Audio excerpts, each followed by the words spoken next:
The first morning after Warren moved in, I woke up to find him sitting at the tiny kitchen table, his back to me, hunched over a cup of coffee like he was trying to fold himself into the chair. The sight stopped me cold. He looked so out of place, shoulders tight under a faded denim jacket, hair falling in his eyes.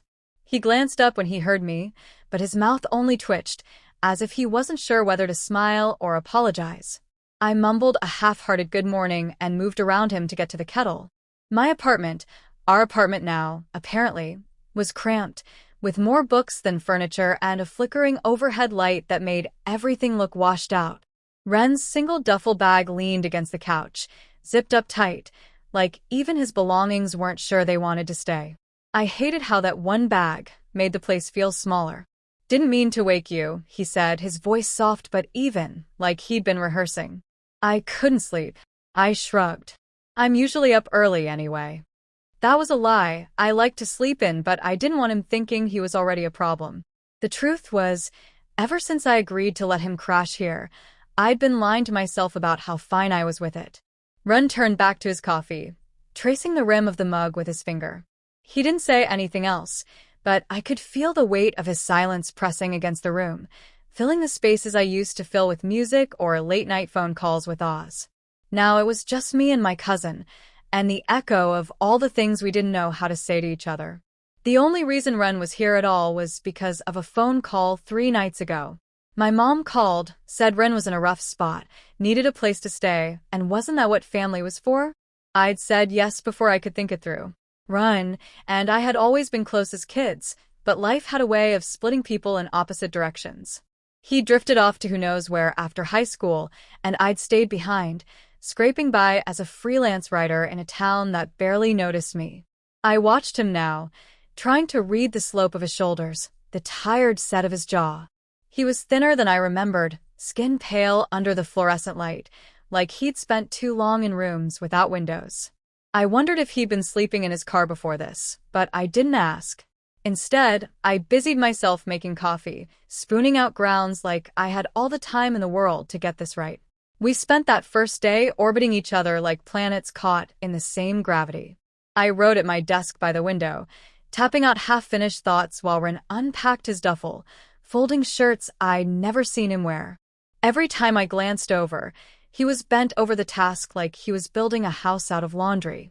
I wanted to tell him to relax, but the words stuck in my throat. He was already too careful, like he thought if he made one wrong move, I'd send him packing. Jolene, my neighbor across the hall, stopped by in the afternoon. She was always popping in with a plate of cookies or a story about her latest rescue cat. She rapped on the door and let herself in before I could get up, her eyes going wide when she saw Ren standing there. "Oh, I didn't realize you had company," she said, eyebrows climbing in delight. She was in her early 40s, but she carried herself like she had decades of secrets to share. "This is my cousin Ren," I said, shoving my hands into my pockets. "He's staying here for a bit." Jolene's gaze softened. "Welcome, Ren. You settling in okay?" Ren gave her that same half-smile. "Trying to." "Good." She set the plate down on the coffee table. "Benji's a bit of a slob, but he's got a good heart. Don't let him fool you." She winked at me, and I managed a tight smile. Ren's face didn't change. When Jolene left, the apartment felt even quieter than before. I tried to work, but the clatter of Ren cleaning up after lunch pulled at my focus. I could hear the water running, the soft scrape of dishes, the way he moved like he was apologizing with every step. I wanted to tell him to stop, to sit down and let me take care of it, but I didn't. Maybe part of me liked seeing him try. That night, I lay in bed staring at the ceiling, listening to Ren's soft breathing from the living room. I'd offered him the couch because my bedroom barely fit my bed, and he'd accepted without a word of protest. The cushions squeaked under his weight every time he shifted, a reminder that he was there, close enough to hear if I called out, but far enough that I could pretend it was just another night alone. I thought about how different we'd become. Ren had always been the quiet one, even as a kid. Back then, I'd been the loudmouth, the one who couldn't shut up about comic books and horror movies. Ren would listen, his dark eyes soaking it all in, and I'd talk until my throat was sore. I wondered if he'd changed, or if I'd just stopped paying attention. In the morning, I found him awake again before me, sitting in the same spot, the same coffee mug cradled in his hands. He looked up as I came in, and this time he did smile, just a flicker, quick and small, but real. It caught me off guard. "Morning," he said. "Morning," I echoed, and I realized that maybe this was how it started. Not with some grand gesture or a perfect conversation, but with small things, quiet mornings, shared silences, and a slow, careful rewriting of what it meant to be family. I didn't know yet if I was ready for that, but I knew I wanted to try. I spent most of that first week pretending everything was fine, telling myself that this was just a temporary arrangement and that eventually we'd slip into some kind of routine. Ren and I had always been different, but back then it had felt like a game, like we balanced each other out. Now, it felt more like we were speaking different languages, and every conversation was just another test. Ren settled in quietly. He found a spot on the couch for his bag and kept his clothes folded in neat stacks on the coffee table. He never complained, never asked for anything, but I could see the way he paused before opening the fridge or how he hovered in doorways like he was waiting for permission to enter. It made me feel like a stranger in my own home, and that was harder to admit than I wanted to let on. I try to stay busy. I buried myself in freelance work, pitching half a dozen articles in a week just to keep my mind occupied. But even then, Ren's presence was a steady hum in the back of my thoughts. He'd drift around the apartment like a ghost, moving from room to room with quiet purpose. Sometimes I'd catch him standing at the window, staring out at the cracked concrete and rusted fire escapes, and I wondered if he was already thinking about leaving. It wasn't like we didn't talk at all. We did, in these small, careful exchanges that felt like testing the water. "You need me to pick up anything?" He'd ask when he went for a walk, and I'd say no, even if I did. I'd offer him leftovers from dinner, and he'd accept with a nod, never taking more than a small serving. We were polite to the point of absurdity, like two co-workers sharing an office kitchen, not cousins who used to build forts out of blankets in Grandma's living room. One evening, I watched him from the kitchen as he sat on the floor in front of the couch, flipping through a battered paperback he'd pulled from my shelf. He looked up when he noticed me watching, his dark eyes thoughtful. "You still read all this stuff?" he asked, tapping the cover with a faint grin. I shrugged. "Some of it helps me think." He turned the book over in his hands. "It's good, though. I forgot how much I used to like stories like this." I wanted to ask what he'd been reading all those years we'd barely spoken, what he'd been doing when he wasn't showing up at family holidays or popping into my memories like a half-finished sentence. But instead, I just said, "You can borrow it if you want." He didn't smile, but he did nod, and that felt like something. Jolene came by again a couple of days later, armed with more cookies and a bottle of homemade lemonade. She breezed in like she owned the place, chattering about her cat's latest antics and the neighbor down the hall who'd gotten evicted for smoking in the stairwell. Ren sat on the arm of the couch, watching her with quiet amusement, and I was surprised at how comfortable he seemed in her presence. "He's adjusting," she told me when Ren went to the kitchen for a glass of water. "You're doing a good thing, Benji." I looked down at my hands, feeling a flush of something, guilt, maybe, or defensiveness. "It's not charity," I said. "He's family." "Family's complicated," she said gently. "But you're figuring it out." When she left, I sat at my desk, staring at the cursor blinking on the screen. My deadline loomed, but the words wouldn't come. I kept thinking about how she'd said we were figuring it out. I wasn't sure if that was true. Some days it felt like we were just tiptoeing around each other, pretending that being in the same space was enough. The closest we came to normal was at night. We'd end up watching something on the old TV, reruns of crime shows or documentaries that never asked much of our attention. Ren would sit at one end of the couch, me at the other, a buffer of throw pillows and distance between us. We'd comment on the ridiculous plot lines or the terrible acting, laughing in these short bursts that felt more honest than anything else. It was in those moments, with the glow of the TV painting the room in flickering light, that I started to remember what it had been like when we were kids. Ren had always been the quieter one, but when he did speak up, it was with this dry humor that caught me off guard. Now I saw flashes of that again, A quick remark that made me snort out my drink, a raised eyebrow that said more than a whole conversation. One night, as the credits rolled on some late-night documentary, Ren turned to me, his expression thoughtful. "I appreciate you letting me stay," he said. His voice was steady, but I could hear the tension underneath, like he was bracing himself for me to say it was time for him to go. "You don't have to thank me," I said. "It's not a big deal." "It is," he said quietly. "For me, it is." I didn't know how to answer that. I wanted to tell him I was glad he was here, that I liked the sound of his laughter echoing in the apartment, even if I pretended otherwise. But the words felt too heavy, too revealing, so I just nodded and turned the TV back on. The next morning, I woke up early and found him already in the kitchen, making coffee like he'd done it 1,000 times. The smell filled the apartment, rich and familiar, and for a moment it felt like we were both starting to settle into something that might last. I leaned against the doorway, watching him move with an ease I hadn't noticed before. "You sleep at all?" I asked. He shook his head. "Not really. I'm getting there, though." I wanted to ask what kept him up, memories, regrets, the simple ache of being in a place that wasn't his. But I didn't. Instead, I poured myself a cup and sat across from him, the steam rising between us. We didn't say much, but it felt easier, somehow. Like we'd stopped trying so hard to be polite and had started to just exist in the same space. It was a small thing, but it felt like progress. As the day stretched ahead of us, I found myself thinking that maybe this wasn't just about giving him a place to stay. Maybe it was about finding a way back to each other, even if we had to start from scratch. And for the first time since he'd shown up on my doorstep, I felt like that might actually be possible. The first real crack between us appeared on a rainy Thursday, when the sky hung low and the air smelled like wet concrete. I'd been working on an article all morning, trying to ignore the weight of Ren moving quietly around the apartment. He'd taken to cleaning whenever he got restless, as if he could scrub away the discomfort between us. It was the way he tried to help that started to wear on me, like he was trying to erase himself from the space he was forced to occupy.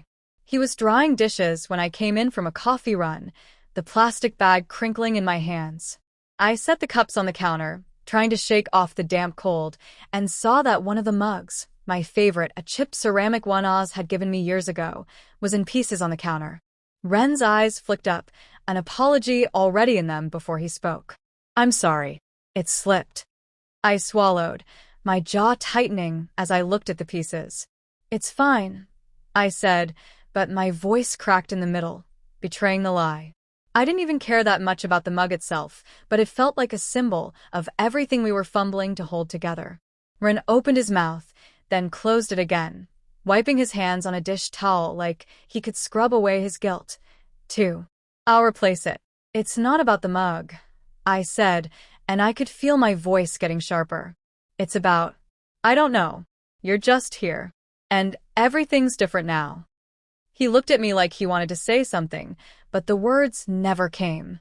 He just nodded once, tight and controlled, and walked past me into the living room. I stood there for a long moment, the broken mug in my hands, feeling like I'd cracked right along with it. The rest of the day passed in silence, each of us retreating to our corners of the apartment like soldiers in a truce. I tried to work, but the words refused to come. Every time I glanced at Ren, he was staring at the TV with a blank expression, his shoulders hunched like he was bracing for another blow. That night, I couldn't sleep. I lay in bed listening to the rain, the way it tapped against the window like an accusation.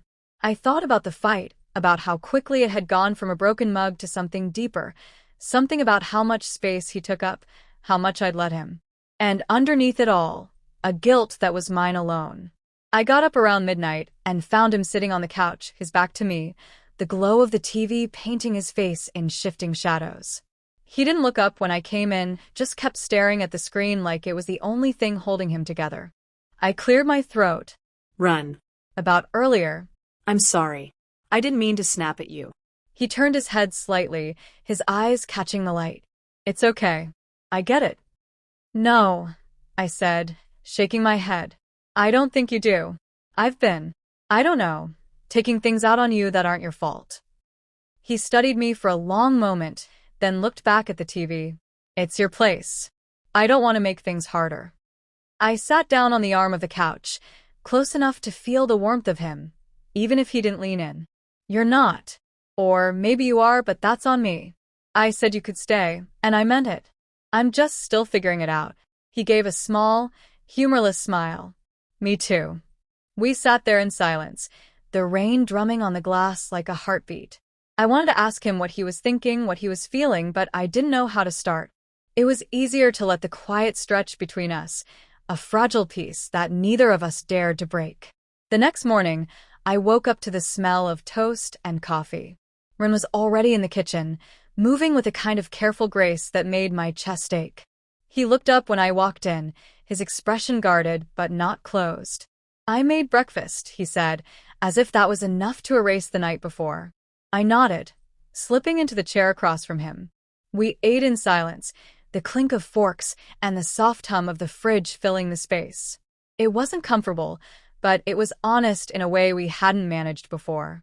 Afterward, I went back to my desk, determined to lose myself in work. But the words still wouldn't come, and I found myself watching Ren instead. The way he moved around the apartment, how he always seemed to make himself smaller, like he was trying not to be seen. I realized then that I'd been so focused on how he'd changed my life that I hadn't thought about how this was changing his.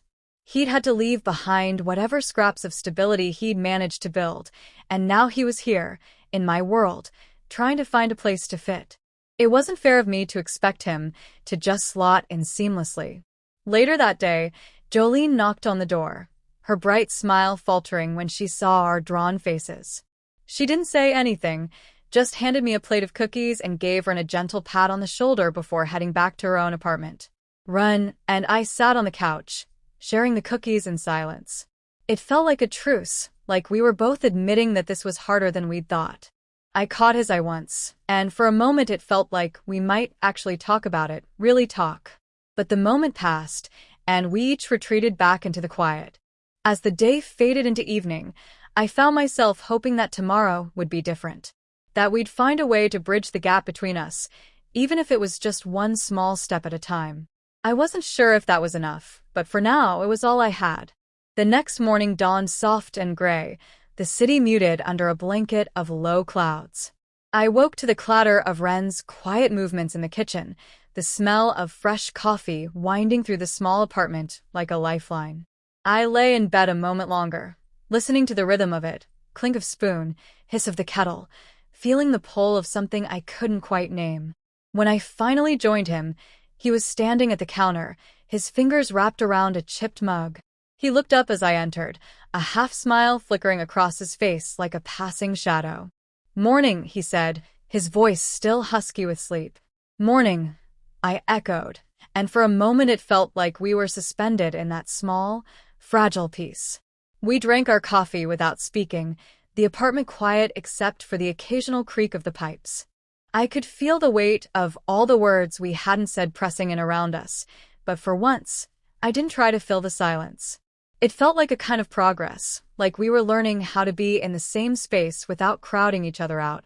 Around mid-morning, Jolene knocked on the door, her bright presence a welcome interruption. She breezed in, her laughter filling the room like sunlight, and plopped herself down on the couch without waiting for an invitation. "You two look like you're in desperate need of a field trip," she said, glancing between us with a knowing smirk. Ren raised an eyebrow. "A field trip?" "Yeah," she said, leaning back and crossing her legs. "Fresh air, new scenery. It might do both some good." I opened my mouth to protest. I had deadlines, half-finished drafts, a to-do list that felt like it would never end, but Ren's gaze met mine, steady and expectant. And for the first time, I realized that maybe he needed this more than I did. So we went.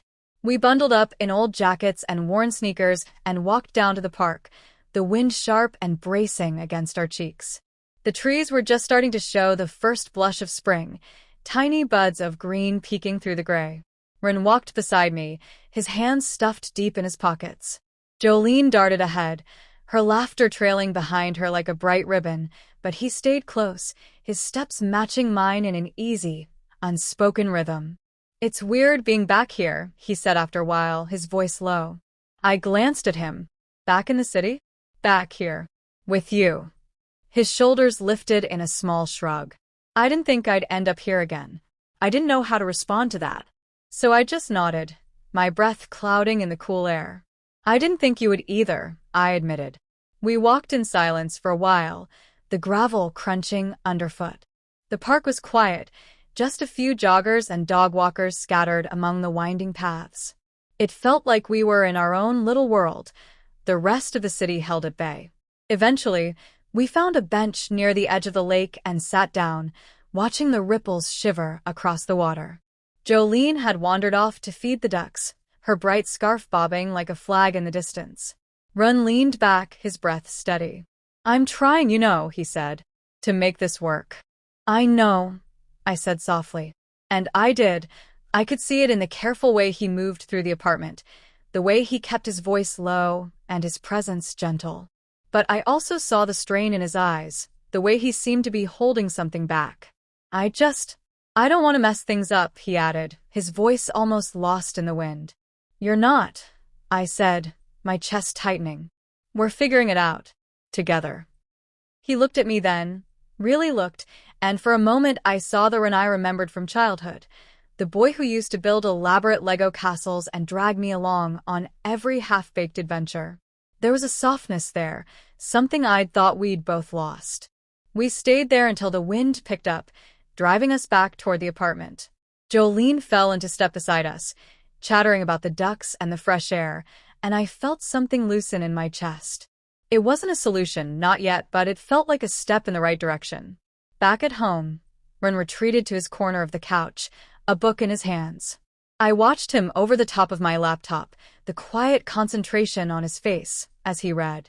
It was a small thing, but it felt like a window into the person he was trying to be, someone who could settle into a moment without feeling like he had to apologize for taking up space. I closed my laptop and joined him, the two of us sinking into the worn cushions with the comfortable familiarity of shared silence. Outside, the city kept moving, cars honking, people shouting, the steady thrum of life that never really stopped. But inside, the apartment felt calm in a way I hadn't realized I'd been craving. Later that night, as I was making dinner, Ren came up behind me and reached for a plate in the cupboard. Our hands brushed, just for a moment, and he didn't flinch away. He held my gaze, his mouth curving into the faintest smile. Thanks, he said simply. For what? I asked, my voice quiet. For this. For letting me be here. For everything. He paused, searching for the right words. I know I don't say it enough. You don't have to, I said, and for once I meant it. Because I could see it in the way he moved, the way he looked at me like I was the only thing tethering him to the ground. As we ate dinner that night, the conversation was easy, our laughter soft and genuine.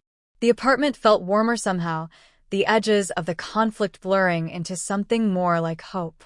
And for the first time since he'd moved in, I let myself believe that maybe, just maybe, this could be the start of something neither of us had known we needed.